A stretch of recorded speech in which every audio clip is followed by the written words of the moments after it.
It never starts with a dramatic moment. There is no loud music, no clear turning point. It begins quietly.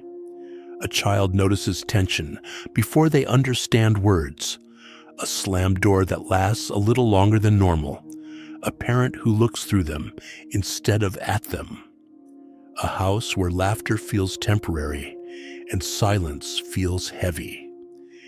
And somewhere in that small nervous system, a decision is made without language. I need to be careful here. The child doesn't think this consciously. They adapt. They become observant. They watch faces, footsteps, breathing patterns. They learn moods the way other children learn colors. And slowly, safety stops being something they receive and becomes something they manage.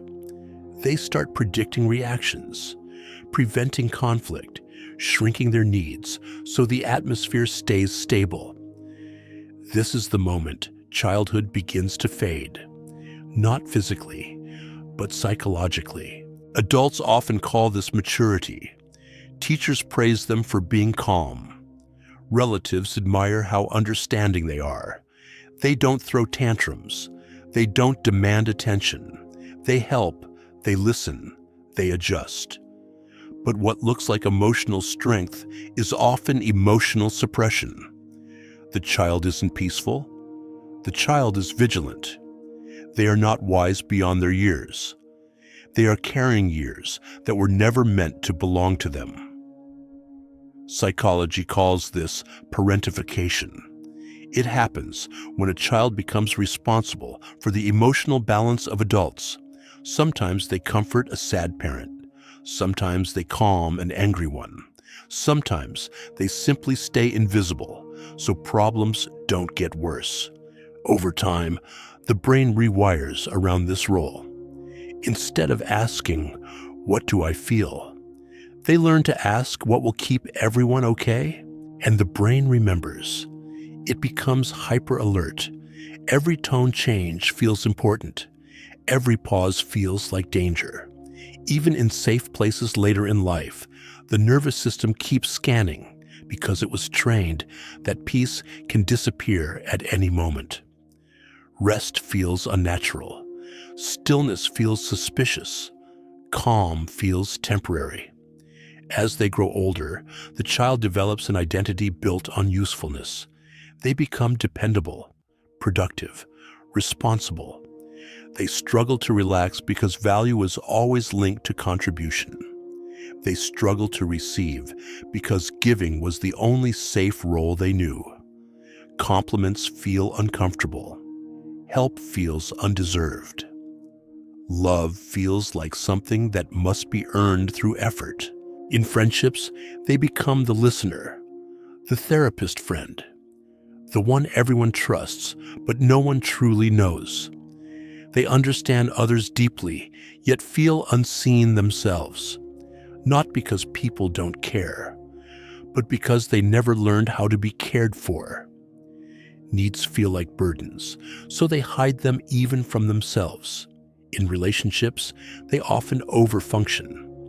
They manage emotions, fix problems, anticipate conflicts before they exist, and eventually resentment appears, not because they are selfish, but because they are exhausted from carrying roles that were never negotiated, only assumed. They learned love as responsibility, not mutual presence. Many of them call this independence. They say they don't need anyone.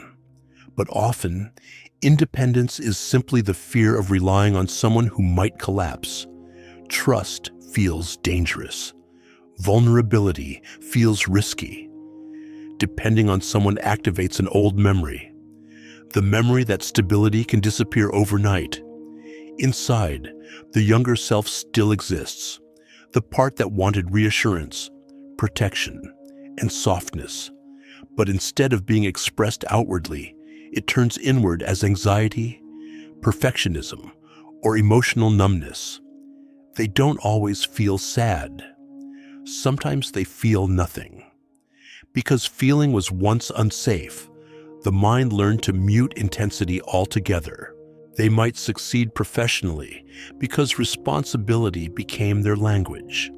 Yet success rarely satisfies them. Achievement brings relief, not joy. Finishing a task feels like removing pressure rather than gaining fulfillment. Their nervous system doesn't celebrate.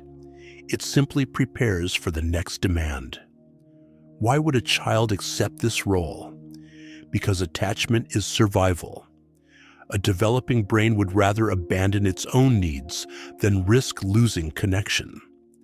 The child chooses belonging over authenticity, not as weakness, but as biology. They adapt to the environment available to them, even if that environment requires them to disappear emotionally. The difficulty is that the strategy that protected them in childhood imprisons them in adulthood. They keep scanning where no threat exists. They keep performing where presence is enough. They keep solving problems that are not theirs, and they wait, often unconsciously, for someone to finally notice their exhaustion. Healing begins with recognition, not minimizing the past, not comparing pain, but acknowledging the responsibility they carried too early. Many adults invalidate their own experiences by saying others had it worse. But the nervous system does not measure suffering comparatively. It only remembers whether it felt safe. When they begin to look inward, they often discover grief rather than anger. Grief for moments they skipped, for play replaced by caution, for rest replaced by awareness, for a version of themselves that learned to behave before learning to exist. The process is uncomfortable because it asks them to stop being who the world rewarded them for being, to set boundaries instead of anticipating needs, to ask for support instead of providing it automatically, to tolerate the anxiety of not fixing everything around them. Slowly, they learn a new response, presence instead of control. They allow silence without filling it.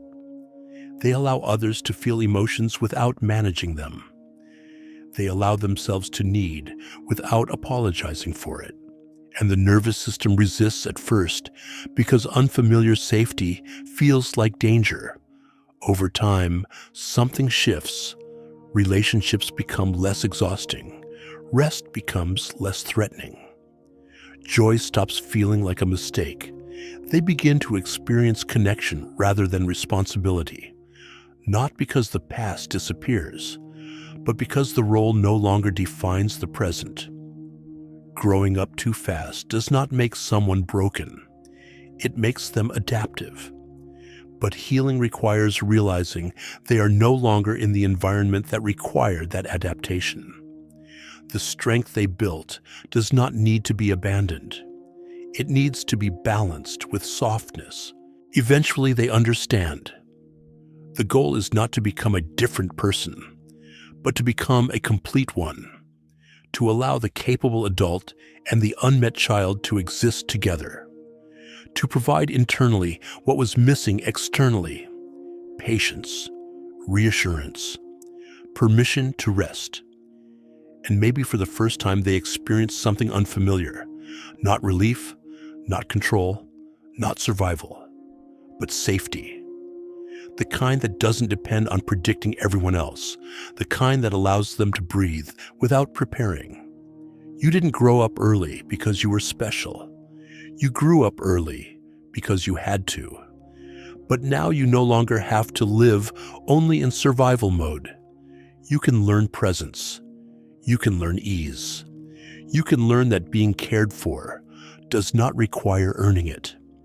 The child who stayed alert for years can finally step back, and the adult you became can finally live instead of manage. If this video resonated with you, consider subscribing to the channel, because understanding yourself is the beginning of changing your life. And remember, healing doesn't mean erasing your past. It means the past stops deciding who you're allowed to be next.